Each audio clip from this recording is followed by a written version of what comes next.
अस्सलाम वालेकुम dear students, कैसे हैं आप सब। आज हम स्टार्ट करने जा रहे हैं वो है न्यूक्लियर रिएक्टर। न्यूक्लियर रिएक्टर में हम देखते हैं कि हम इलेक्ट्रिसिटी को किस तरह से प्रोड्यूस करवाते हैं।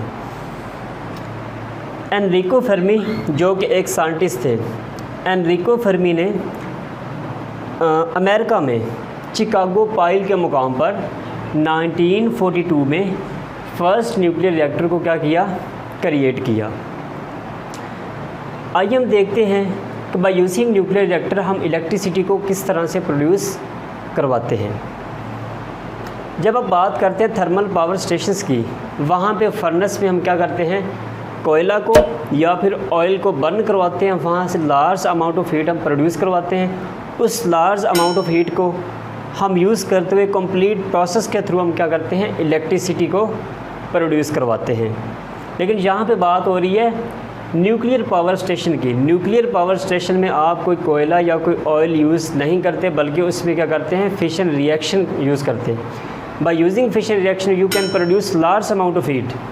न्यूक्लियर फिशन रिएक्शन को लेते हुए आप वहाँ पे लार्ज अमाउंट ऑफ हीट को प्रोड्यूस करवाते हैं। उस लार्ज अमाउंट ऑफ हीट को यूज़ करते हुए हम क्या करते हैं, एक कंप्लीट प्रोसेस के थ्रू इलेक्ट्रिसिटी को प्रोड्यूस करवाते हैं। सो आइए देखते हैं कि बाय यूजिंग फिशन रिएक्शन हम किस तरह से इलेक्ट्रिसिटी को प्रोड्यूस करवा सकते हैं। फिशन रिएक्शन जैसा कि आप पीछे से पढ़ते आ रहे हैं, एक यूरेनियम एटम लेते हैं आप, उसके ऊपर जब न्यूट्रॉन की बम्बार्डमेंट करवाते हैं, सो वहाँ से क्या होता है, वो आपका हैवी न्यूक्लियस जो होता है वो 2 सब न्यूक्लियाई में स्प्लिट हो जाता है। +3 वहाँ से क्या होते हैं, न्यूट्रॉन निकलते हैं, प्लस क्या होता है, वहाँ से हीट रिलीज़ होती है।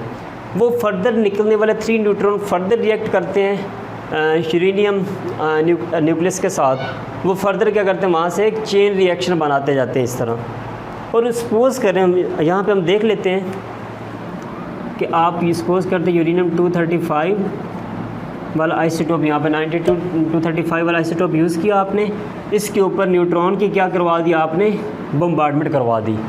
स्लो मूविंग न्यूट्रॉन की जब बम्बार्डमेंट करवाते हैं, सो ये आपका हैवी न्यूक्लियस किस में कन्वर्ट हो जाता है, 2 सब न्यूक्लियाई में या लाइटर न्यूक्लियाई में क्या हो जाता है, डिवाइड हो जाता है। इनका मैस क्या होता है, इक्वल होता है बेरियम प्लस क्रिप्टॉन में।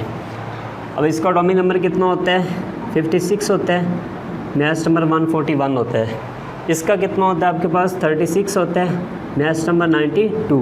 प्लस मैंने आपको बोला 3 न्यूट्रॉन यहाँ से निकलते हैं। कितने निकलते हैं, 3 न्यूट्रॉन यहाँ से M2 प्लस क्या निकलती है, यहाँ से हीट भी रिलीज़ हो रही होती है।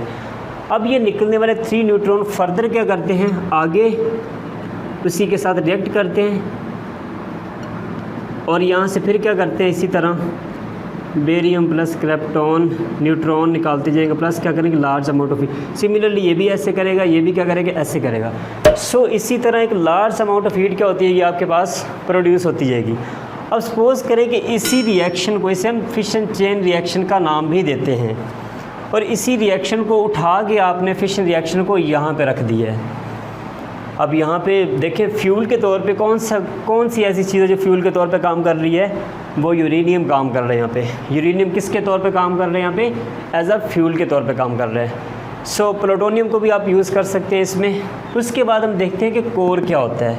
अब ये तो आपको पता चल गया कि फिशन रिएक्शन को ही आप यहाँ पे ले रहे हो। इसी रिएक्शन को सपोज़ करें उठा के हमने यहाँ पे रख दिया है, इस चैम्बर के अंदर रख दिया है, जिसको नाम दे दिया, कोर का नाम दे दिया। इसमें आप यूँ सपोज़ करें कि ये रिएक्शन ऑक्यूपाई हो रहा है।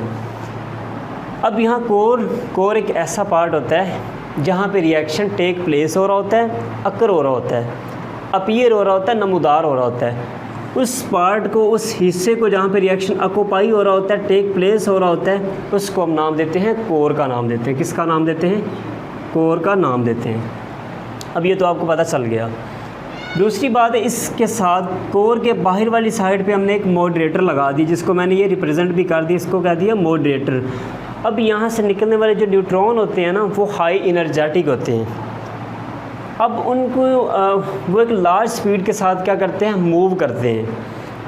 अब ये मॉडरेटर का काम क्या होता है कि वो जो निकलने वाले इलेक्ट्रॉन है ना, यहाँ फिशन रिएक्शन के केस में, उनकी स्पीड को ये मॉडरेटर क्या कर देता है, कम कर देता है। फिशन चेन रिएक्शन से निकलने वाले न्यूट्रॉन जो हाई एनर्जेटिक होते हैं, ये मॉडरेटर इसलिए लगाते हैं कि ये उनकी स्पीड को क्या कर देता है, स्लो डाउन कर देता है। क्या कर देता है, उनकी स्पीड को स्लो डाउन कर देता है। और दूसरा इसका जो पर्पज़ होता है, इसका जो खासियत है इसकी वो ये होती है कि ये उनको स्कैटर्ड ज़्यादा से ज़्यादा करवा देता है, उन न्यूट्रॉन्स को स्कैटर्ड ज़्यादा से ज़्यादा करवाते हैं, scattered more and more, scattered उनको ज़्यादा से ज़्यादा करवाता है, जबकि एब्जॉर्ब स्कैटर्ड ज़्यादा से ज़्यादा करवाएगा, एब्जॉर्ब क्या करेगा, उनको कम करेगा। और दूसरी बात, उनकी स्पीड को भी क्या कर देता है, ये स्लो डाउन कर देता है। नेक्स्ट हमारे पास है कंट्रोल रॉड क्या होते हैं। अब कंट्रोल रॉड से होते हैं आपके पास कंट्रोल रॉड, कंट्रोल रॉड से होते हैं ये कैडमियम प्लस बोरॉन से बनाए जाते हैं। किससे बनाए जाते हैं, कैडमियम प्लस बोरॉन से बनाए जाते हैं। Control rod cadmium plus boron से बनाए जाते हैं। अब इसका काम क्या होता है, कंट्रोल रॉड का काम होता है, कंट्रोल से आपको पता चल रहा है कि फिशन रिएक्शन को क्या करना, कंट्रोल करना। ये क्या करता है, इसकी जो खासियत होती है वो ये होती है, ये मॉडरेटर के उलट काम कर रहा होता है। ये निकलने वाले न्यूट्रॉन, यहाँ से फिशन रिएक्शन के केस में जो न्यूट्रॉन निकल रहे होते हैं उनको एब्जॉर्ब क्या कर लेता है, ज़्यादा से ज़्यादा करता है। एब्जॉर्बिंग पावर इसकी क्या होती है,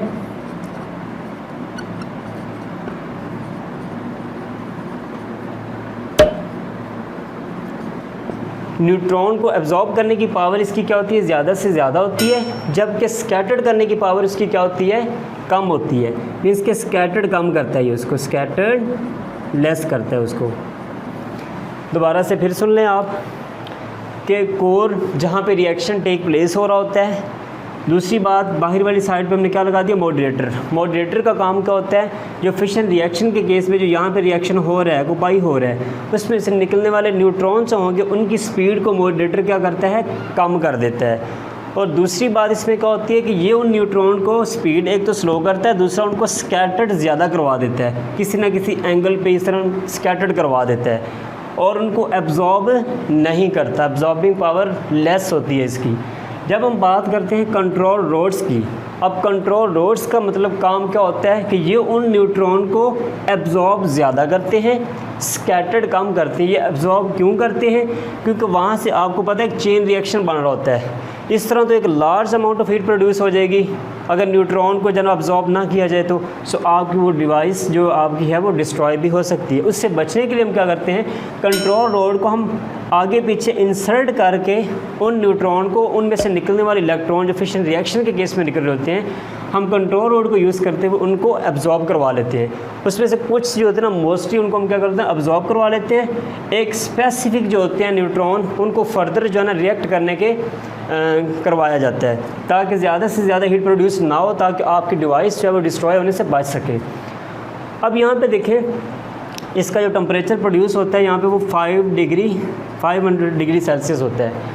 अब ये क्या होता है कि यहाँ पे ये सारी की सारी हीट कहाँ पे आ जाती है, आपके हीट एक्सचेंजर में। नेक्स्ट आपने क्या लगा दिया है, हीट एक्सचेंजर लगा दिया है। इसमें आपने वाटर फिल किया हुआ है। क्या किया हुआ है आपने, वाटर फिल किया हुआ है इसमें आपने। जब ये हीट यहाँ पे आती है, सो आपके इस हीट एक्सचेंजर को क्या करती है, इसमें वाटर फिल किया होता है आपने, उसको क्या करवाती है, बॉयल करवाती है। जब वाटर को बॉयल करवाती है, सो यहाँ पे क्या बनना शुरू हो जाता है, स्टीम बनना शुरू हो जाती है। यहाँ पे क्या बनना शुरू हो जाती है, स्टीम। यहाँ पे जब स्टीम बनती है तो ये स्टीम आप क्या करते हैं, आगे इस स्टीम को एक पाइप के थ्रू टरबाइन को प्रोवाइड करते हैं, और ये स्टीम टरबाइन को क्या करवाती है, रन करवाती है, ऑपरेट करवाती है, उसको चलाती है।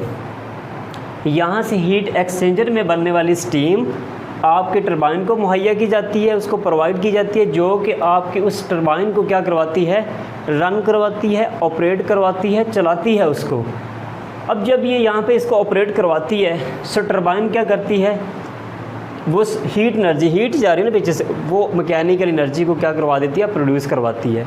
टरबाइन में से बनने वाली जो एनर्जी होती है वो कौन सी होती है, मैकेनिकल एनर्जी। ये मैकेनिकल एनर्जी हम क्या करते हैं, आगे इलेक्ट्रिकल जनरेटर को प्रोवाइड करते हैं। ये इलेक्ट्रिकल मैकेनिकल एनर्जी प्रोड्यूस करती है, इस मैकेनिकल को हम किस में कन्वर्ट, किसको देते हैं, प्रोवाइड करते हैं, आगे इलेक्ट्रिक जनरेटर को करते हैं। ये क्या करता है, उस मैकेनिकल एनर्जी को आगे इलेक्ट्रिकल में कन्वर्ट कर देता है। वो इलेक्ट्रिकल आगे आप वापड़ा की सूरत में आगे जो ना उसको यूटिलाइज़ करते हैं। फिर अब यहाँ पे देखें, यहाँ से जो स्टीम जा रही थी, ये स्टीम जा रही है, ये स्टीम जब जा रही थी आपके पास, एक तो इसने इसको ऑपरेट करवाया, इसको चलाया, रन करवाया, यहाँ से मैकेनिकल एनर्जी प्रोड्यूस हुई। वो मैकेनिकल एनर्जी आपने किसको प्रोवाइड की, आगे इलेक्ट्रिकल जनरेटर को प्रोवाइड की। इलेक्ट्रिकल जनरेटर क्या करता है, आपकी उस मैकेनिकल एनर्जी को इलेक्ट्रिकल में कन्वर्ट कर देता है। वो इलेक्ट्रिकली आगे आप वापड़ा की सूरत में उसको यूज़ करते हैं। अब यहाँ पे देखिए जो स्टीम आ रही थी सारी की सारी यहाँ पे यूटिलाइज नहीं हो जाती, उसका व्यू समझे कि कुछ रेजिड्यूल के फॉर्म में जो इस तरह कंडेंसर में आ जाती है। उसका टेम्परेचर जो होता है वो अप्रॉक्सीमेटली कितना होता है, 300 डिग्री सेल्सियस तक होता है। कितना होता है, 300 डिग्री सेल्सियस तक होता है। वो टेम्परेचर, वो रेजिड्यूल जो आपकी स्टीम होती है वो यहाँ पे आती है कंडेंसर में। अब कंडेंसर का काम क्या होता है कि आपकी उस स्टीम को अगेन किस में कन्वर्ट कर देता है, वाटर में कन्वर्ट कर देता है, जो कि अगेन किस में वाटर आ जाता है, आपका हीट एक्सचेंजर में आ जाता है। सो इसी तरह से एक कंप्लीट प्रोसेस क्या होता रहता है, चलता रहता है, जिससे आप क्या करवा सकते हैं, इलेक्ट्रिसिटी को प्रोड्यूस करवा सकते हैं। एक दफ़ा फिर ओवरव्यू कर देता हूँ कि आपने क्या करना है, फिशन रिएक्शन को लेते हुए यहाँ पे हीट प्रोड्यूस करवानी है। उस हीट को यूज़ करते हुए हमने क्या करना है, आगे इसमें इलेक्ट्रिकल में उसको कन्वर्ट करना है। इसको हम नाम देते हैं कोर का। कोर मैंने आपको बताया वो पार्ट होता है जहाँ पे रिएक्शन टेक प्लेस हो रहा होता है। उसके बाहर हमने क्या लगा दिया, मॉडरेटर। मॉडरेटर का काम क्या होता है कि वो आपके निकलने वाले न्यूट्रॉन जो फिशन रिएक्शन के केस में निकले तो उनकी स्पीड को एक तो स्लो डाउन करता है, दूसरा उनको स्कैटर्ड ज़्यादा से ज़्यादा करवाता है, जबकि एब्जॉर्ब उनको कम करवाता है। लेकिन अगर आप बात करते हैं कंट्रोल रोड्स की, ये मैंने आपको बोला कैडमियम प्लस बोरॉन से बनाए जाते हैं। इनका काम होता है न्यूट्रॉन को एब्जॉर्ब ज़्यादा से ज़्यादा करना और स्कैटर्ड कम से कम करवाना। इसी तरह से एब्जॉर्ब इसलिए करवाए जाते हैं ताकि ज़्यादा से ज़्यादा न्यूट्रॉन आगे रिएक्शन ना कर सकें, जिससे बहुत ज़्यादा large amount of heat produce होने से बच सके मीन्स के।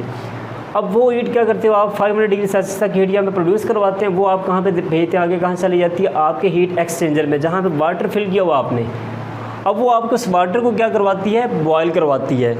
जब बॉयल करवाती है तो वहाँ पे स्टीम बनना शुरू हो जाती है। तो उस स्टीम को आप क्या करते हो, एक पाइप के थ्रू आगे अपने टरबाइन को मुहैया करते हो, प्रोवाइड करते हो। वो आपकी टरबाइन जो होती है स्टीम के थ्रू क्या होती है, रन करना शुरू कर देती है, ऑपरेट करना शुरू कर देती है। जब ऑपरेट करती है वहाँ से वो मैकेनिकल एनर्जी प्रोड्यूस करती है। वो मैकेनिकल एनर्जी आप किसको प्रोवाइड करते हैं, आगे अपने जनरेटर को प्रोवाइड करते हैं। जनरेटर उस मैकेनिकल एनर्जी को किस में आगे कन्वर्ट कर देता है, इलेक्ट्रिकल में, जो कि आप वापड़ा की सूरत में फिर यूज़ करते हैं। यहाँ पे मैंने आपको बताया जो रेजिड्यूल होती है ना, स्टीम जो आ रही होती है बची कुची, वो क्या होती है अगेन कंडेंसर में आती है। कंडेंसर का काम होता है कि आप उस स्टीम को दोबारा किस में कन्वर्ट कर देना, वाटर में कन्वर्ट कर देना। वो वाटर अगेन किस में आता है, हीट एक्सचेंजर में। सो इस तरह से आप क्या कर सकते हैं, इलेक्ट्रिसिटी को प्रोड्यूस कर सकते हैं by using nuclear reactor. Thank you so much. अगर आपका किसी किस्म का कोई क्वेश्चन हो तो आप मेरे से ईमेल के थ्रू या कमेंट्स के थ्रू पूछ सकते हैं। Thank you so much. अल्लाह हाफिज़।